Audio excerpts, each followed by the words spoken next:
Buenas noches, bienvenidos a la última emisión del año de Aguafiestas. Ha sido un año muy rico, muy rico para nosotros, para el programa, y un año muy tenso, con algunos, yo diría, con una degradación institucional durante el año que quizá a la Argentina le cueste remontar algún tiempo. Pero bueno, desde este lugar intentamos aportar lo que podemos para revertir esta situación. Y hoy hemos invitado a alguien que nos ha llamado mucho la atención porque ejerce la política de un modo, yo diría, performativo, ¿no? Porque ha hecho especie de performance casi posmodernas, podríamos decir, este año. En un momento vendían dólares en la calle Florida para demostrar que la compra-venta de dólares no puede ser obturada por el Estado. En otro momento hicieron una especie de clausura de la AFIP para demostrar que los impuestos que pretende cobrar la AFIP son abusivos. Es Gonzalo Blusón, que es el presidente de un partido nuevo, que se llama Partido Liberal Libertario, que intenta introducirse en una especie de cuña. Y nos acompaña, como siempre, nuestro amigo Ricardo Matosian este año. Vamos a charlar un poco porque parece muy interesante esta idea de la aparición de un partido liberal distinto, ¿no?, a lo que en la Argentina se consideró tradicionalmente el liberalismo, porque en la Argentina el liberalismo se lo asoció a ciertos personeros de los golpes militares, a Martínez de Oz, e incluso mucho la gente lo asocia a Menem. Entonces vamos a tratar de charlar con Gonzalo a ver qué es esto, hacia dónde apunta. Vamos a los auspicios y enseguida al curso del programa.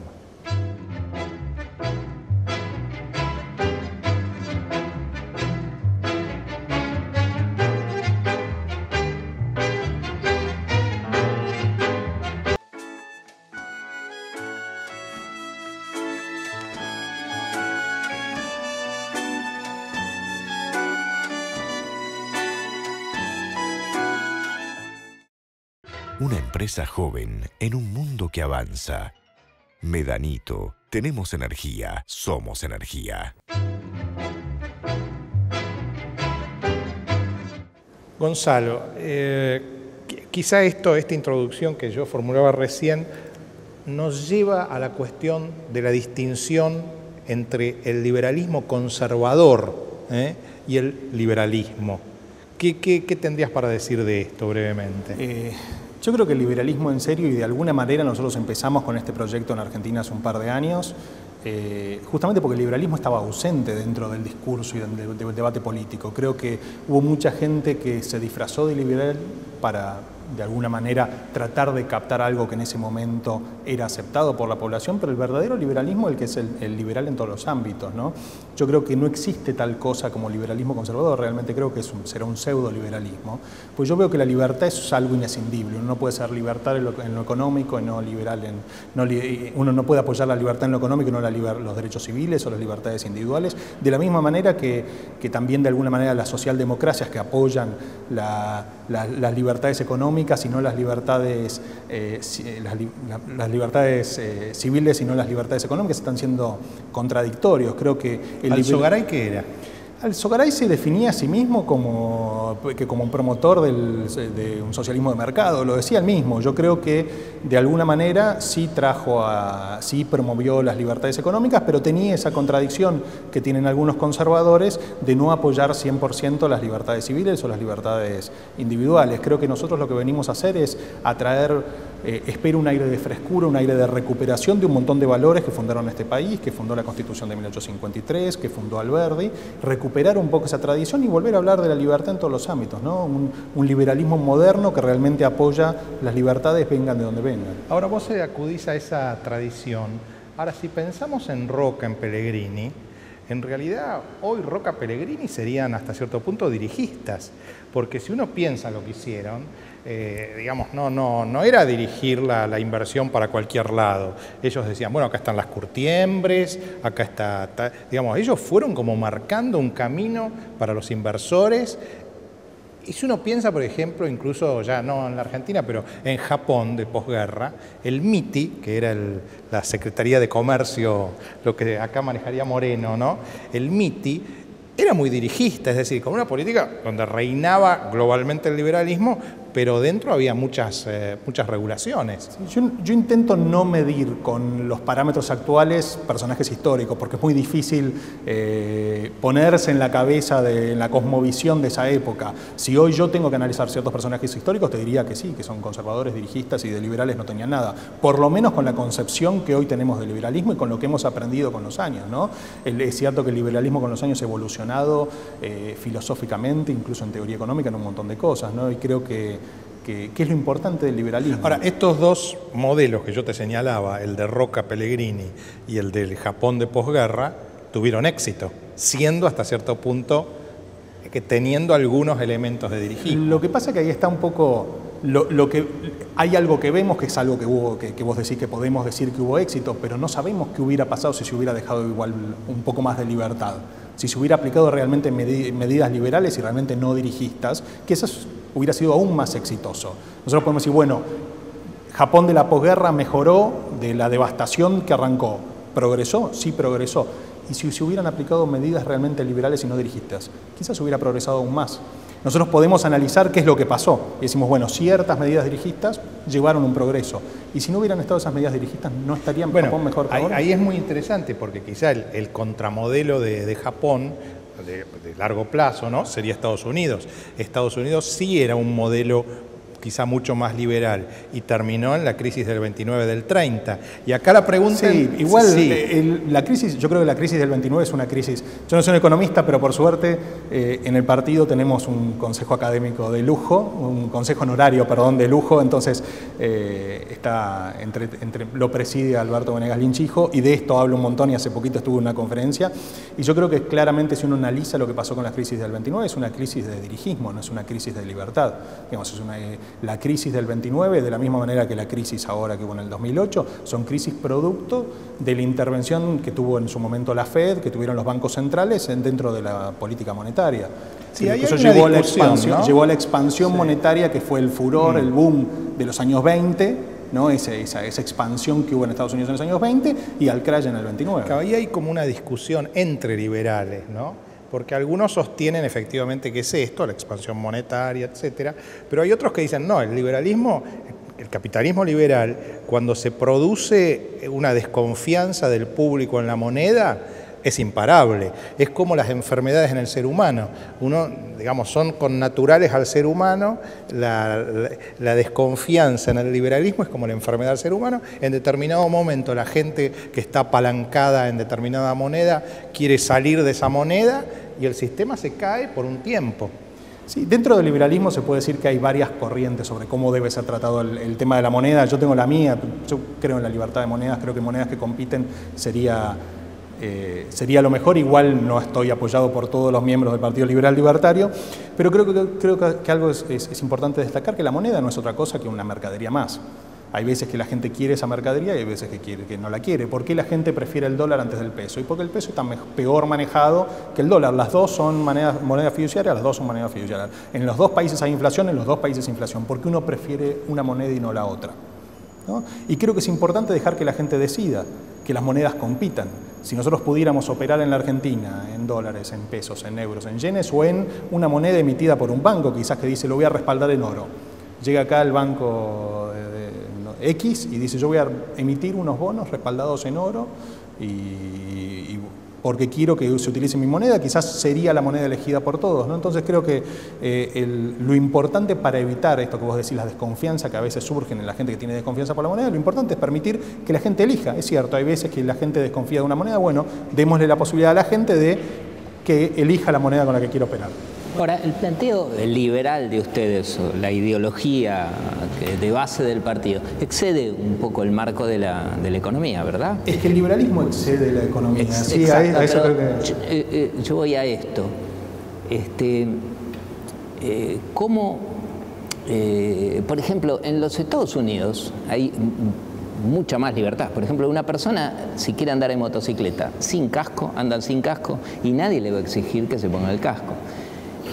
el cinturón de seguridad sí es obligatorio, ¿no? Pero hay un cierto problema sobre la libertad, porque la libertad primera de un hombre es sobre su vida, matarse, ¿no es cierto?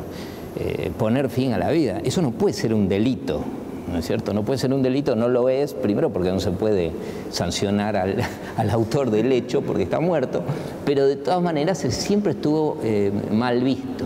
El liberalismo tal vez no lo ve mal, y entonces de alguna manera todas estas formas de protección que son impuestas las ve mal. ¿Ustedes piensan de esa manera? Primero, igual, si me permitiste, quería hacer dos aclaraciones. Uno, creo que es importante eso que dijiste. El liberalismo no se suscribe a los... no se centra únicamente en lo económico, y creo que el liberalismo además no es una teoría económica, creo que es un error bastante común de los argentinos, porque hubo muchos referentes económicos que se llamaron a sí mismos liberales.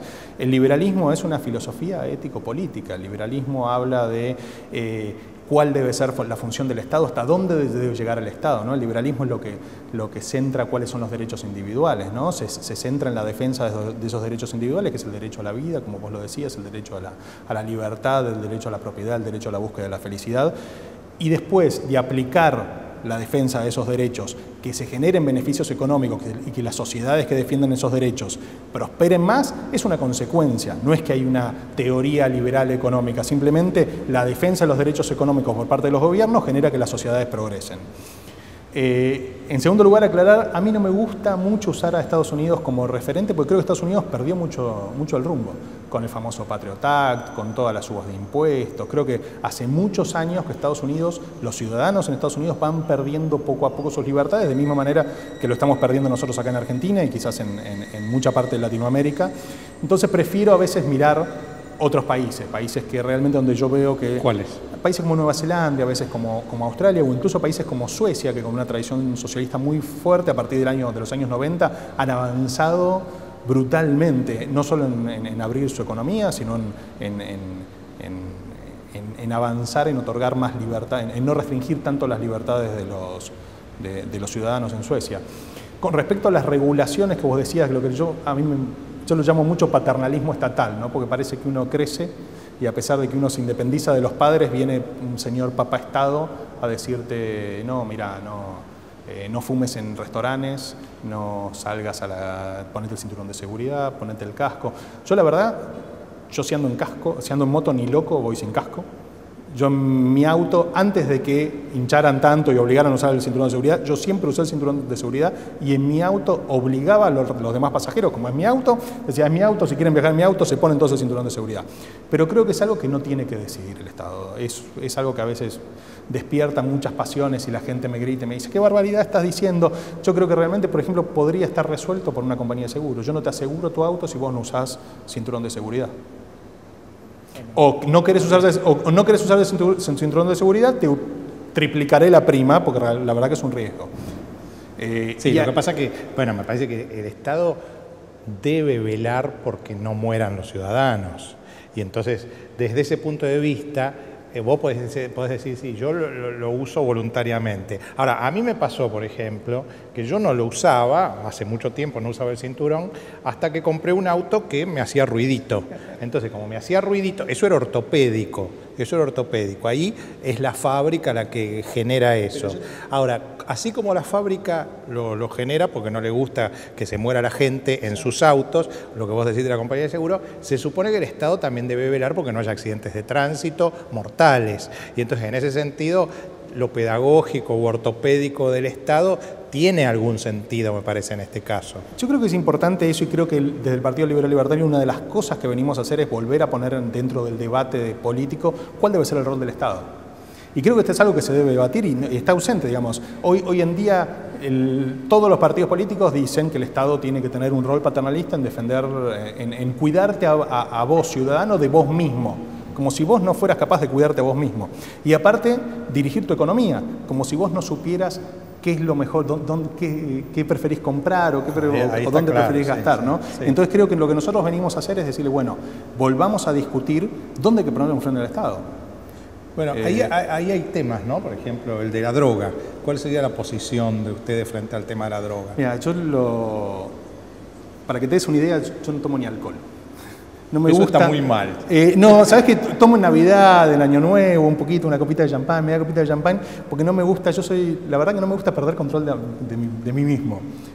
Y cuando tomo de más, siento que pierdo el control. Tomé mucho de chico, ¿no? Y siento que pierdo el control. Pero yo creo que, analizando el tema de drogas, las drogas para mí son terribles. Para mí son terribles porque creo que las drogas terminan quemándote el cerebro, perdés el control de vos mismo, destruyen las familias, terminan destruyendo la sociedad. Y realmente creo que son un problema. Pero yo analizo de tres maneras distintas el tema de la droga. Desde un punto de vista constitucional, perseguir a los consumidores de drogas, a los productores de drogas, es totalmente constitucional, ¿no? Las acciones privadas que no afecten derechos terceros están exentas de los magistrados. Creo que no hay discusión alguna. En el consumidor, sí. Desde el punto de vista filosófico... No, la discusión con el consumidor es cuando lo encuentran con 20 gramos. Entonces ahí el tipo, bueno, ¿para qué él tenías 20? Igual, ¿no? Ya voy llegando, porque yo creo que se trabaja de otra manera. Desde el punto de vista filosófico, es quizás algo demasiado muy de los liberales, pero yo creo que vos sos dueño de tu cuerpo, y si en tu cuerpo querés comer una ensalada de papas con 7 kilos de mayonesa, yo como Estado no debería poder decirte nada. Para mí te vas a agarrar un problema bruto, una indigestión, te vas a hacer pelota el hígado y quizás te morís. Pero yo no puedo decirte nada. De la misma manera que yo, filosóficamente, si vos sos dueño de tu cuerpo, no debería poder prohibirte que fumes una plantita o que te inyectes algo. Eso desde el punto de vista filosófico. Y después desde el punto de vista práctico, que cada vez, la verdad, por suerte, creo que más dirigentes mundiales se suman a esta corriente, que es asumir que la guerra contra las drogas fracasó. Es terrible, pero luchar contra las drogas fracasó. Tenemos los miles de muertos en México, tenemos los problemas de los carteles en toda Latinoamérica, tenemos los problemas de delincuencia, que si vos sos un adicto, sos un enfermo, un adicto, te estoy obligando a delinquir, a meterte en una villa de emergencia, a tratar con delincuentes para poder dar sustento, para dar sustento de alguna manera a tu adicción. Y por suerte tenés el presidente de Guatemala, tiene esta postura que dice que hay que asumir y hay que buscar alternativas a la guerra contra las drogas. Incluso Vicente Fox lo dice en cada oportunidad que tiene. El que compartiría también esta posición es Zaffaroni. Yo no tengo problema con compartir ciertas posiciones con Zaffaroni. Yo creo que... pero una cosa importante que no quería dejar de nombrar, Bill Clinton dijo algo al respecto esta misma semana. Creo que hay se empieza a entender que de la misma manera que en los años 20 en Estados Unidos la prohibición del alcohol generó que las mafias se ocupen del negocio del alcohol, hoy la prohibición de las drogas genera que mafias se ocupen de la producción y distribución de drogas. La manera de que no haya más mafias, de estar seguro de que un chico por tener un vicio no se muera porque andás a ver que le vendieron, es de una vez por todas decidir que hay que legalizar las drogas. Yo prefiero, como te decía, para mí las drogas son terribles, pero si un amigo mío, yo no puedo evitar que se drogue, prefiero que se drogue con un producto de Bayer y no con un producto fabricado en una villa de emergencia. Ustedes que están relativamente en contra de los impuestos, una vez que la legalizás, ¿le aplicarías impuestos? Yo creo que los impuestos deben ser lo menos posible, pero creo que deben ser iguales para todos los productos. Creo que si se legalizan las drogas... desde el Estado vos, digamos, si decís no conviene la droga, ¿no le aplicarías un impuesto mayor por ser un producto nocivo? Creo que no es necesario. Lo que sí estaría de acuerdo es que con los millones de que se destinan hoy a luchar contra las drogas, creo que se pueden trabajar en hacer campañas de concientización, creo que se puede terminar con la inseguridad, creo que todo ese fondo que va a la persecución de a veces un pobre chico que se fuma un cigarrillo de marihuana una vez por semana cuando está con los amigos, porque es terrible, pero pasa eso. Tenés operativos porque alguien tiene 5 plantas en un balcón. Es cierto, hay gente que estuvo presa por tener 5 plantas en un balcón. Todo ese dinero que se destina a eso, creo que es mucho mejor destinarlo a campañas de concientización, incluso a centros de atención a los adictos, a un montón de cosas. ¿Cómo tratarían ustedes el tema de la prostitución?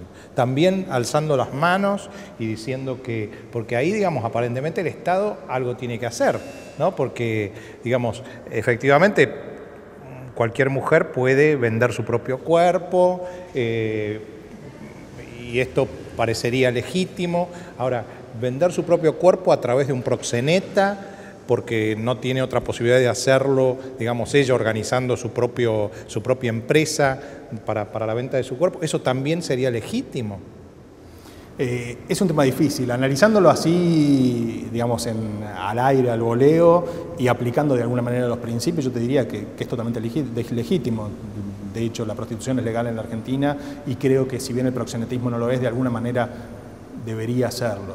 Y debería serlo principalmente porque a lo que empuja esta ilegalidad del proxenetismo es a que se formen las mafias, a que terminen comprando protección policial, a que terminen comprando protección judicial, de los intendentes, del poder político, digamos. Esto de empujar una actividad, por más terrible que sea la actividad, a la ilegalidad, lo que te hace es te arma una mafia de la que participan los proxenetas, los policías, los jueces, el poder político.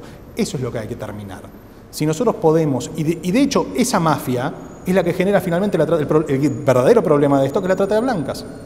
Digamos, si esa mafia, si todo no se tapara, no se empujara todo a la ilegalidad, la trata de blancas no existiría. Digamos, la chica que trabaja en el local de ropa de acá a la vuelta, ¿vos dudás si es esclavo o no, si la tienen ahí atendiendo por la fuerza? No dudás, porque es un local a la calle, vos entrás, sabés que está ahí, si tuviera algún problema te lo diría, se iría. Entonces, empujar todo esto, en cambio, si la chica esa vendiera ropa en un sucuyo, donde vos tenés que entrar por una puerta lejos, que vos entrás, pasás 2 puertas, estás escondido, te piden contraseña para llegar, vos no sabés, y la chica tiembla, vos no sabés si está ahí por voluntad propia, digamos. Esto de empujar a la prostitución, que es algo terrible, a la ilegalidad, lo que termina generando es los problemas de la trata de blanca que estamos teniendo. Entonces, yo desde una cuestión, igual que con las drogas, llego casi a las mismas conclusiones desde una postura filosófica de aplicar los principios del liberalismo como una cuestión práctica. Creo que el empujar esto a la ilegalidad es lo que genera la trata de blancas y hay que terminar porque es un problema verdadero y hay que terminar con eso de una vez. Ya que mencionas la palabra filosófico, ¿quién sería el referente filosófico? ¿Robert Nozick? ¿Karl Popper? ¿Quién sería el referente filosófico que ustedes tienen, moderno, contemporáneo, digamos? Porque a la larga será Adam Smith, David Hume, o John Locke, pero digamos, de los últimos tiempos, Robert Nozick.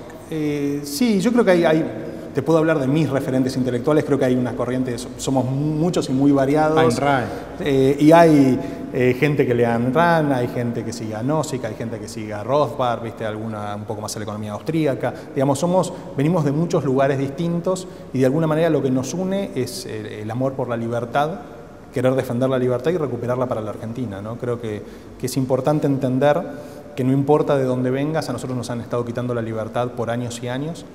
Gonzalo, al principio del programa yo dije que ustedes hacían política un poco performativa, ¿no? En el sentido, parece las performances del Di Tella de los años, esta cuestión de salir a la calle y empezar a... Y eso se vincula un poco a la posmodernidad, ¿no? Digamos, donde el envoltorio tiene más importancia que el fondo, es decir, tienen que generar un impacto para sacudir a la gente, para producir un impacto.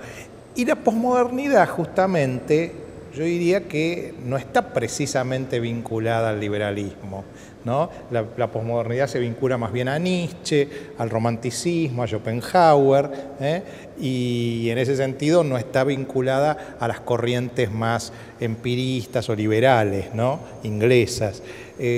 ¿Cómo se articula esta aparente contradicción? Sí, aclaro, yo no me considero para nada posmoderno y esa negación de la razón sí, pero y un montón de cosas. Por ejemplo, de hacer algo para que salga en la televisión, como dijeron ustedes, es típicamente posmoderno. Sí. ¿Viste? Vos tenés que hacer algo de tal característica y de tal formato que sea apto para que la televisión lo capte y lo divulgue.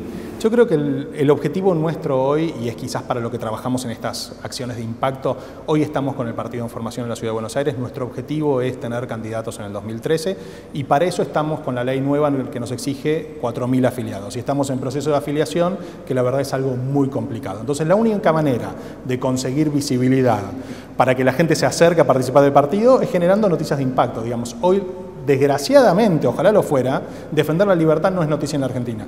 Es terrible que eso pase, que alguien esté defendiendo la libertad económica, que alguien defienda la libertad de disponer del fruto de tu trabajo, como cuando te lo restringieron para que no podías comprar dólares, que alguien defienda eso, hoy no es noticia. Entonces la manera de hacerlo es con acciones de impacto. Y la verdad que yo creo que nosotros logramos esas acciones de impacto porque ninguno de nosotros, o la mayoría de nosotros, no viene de otros partidos políticos. Gonzalo, porque ahí un poco la pregunta sería, ¿qué pasa si ustedes no llegan a obtener los votos suficientes para tener ese diputado y a su vez se lo sacan a otros partidos que quizá no sean del todo liberales, como el PRO, por ejemplo, pero que en la compensación o en la comparación con el kirchnerismo, obviamente son más republicanos y más liberales, y terminan finalmente siendo funcionarios al kirchnerismo? Sí, yo me veo cada vez más lejos del PRO. De alguna manera creo que el PRO terminó siendo esclavo de su propio juego de seguir las encuestas y le pasó cosas como, por ejemplo, yo decía, mientras el kirchnerismo se roba la República, tenés al PRO haciendo bicisendas. Cuando fue la votación de YPF, de alguna manera el bloque del PRO votó en contra, pero al día siguiente Macri salió a aclarar que si él fuera presidente no la volvería a privatizar. Entonces tiene esas contradicciones para quedar bien con un electorado que no tiene que ser el electorado de izquierda. Está en ese afán de tentar al electorado de izquierda, termina dejándole al kirchnerismo que se robe la República. Y yo, cuando me hacen muy seguido esa pregunta y le hago la respuesta la tengo casi calcada a todo el mundo. Le digo, si la Ciudad de Buenos Aires, si vos tuvieras 30 diputados por la Ciudad de Buenos Aires, ¿preferís tener 30, para defender tus libertades, preferís tener 30 diputados son 25 diputados del PRO, o preferís tener 24 diputados del PRO y uno del Partido Liberal Libertario? ¿Cuál crees que es la composición que va a defender mejor tus libertades? Bueno, es un interesante colofón. Te agradezco muchísimo, Gonzalo. Durante el verano vamos a emitir en Aguafiestas los domingos, como siempre, a las 9 de la noche, los programas que la gente ha pedido, algunos de los programas que hemos hecho durante el año, que la gente más ha pedido, los vamos a repetir durante los 8 domingos de enero y febrero, y en marzo, si los hados y los dioses nos son favorables y la Argentina sigue existiendo, volveremos, y no seremos millones, pero volveremos. Hasta el 2013.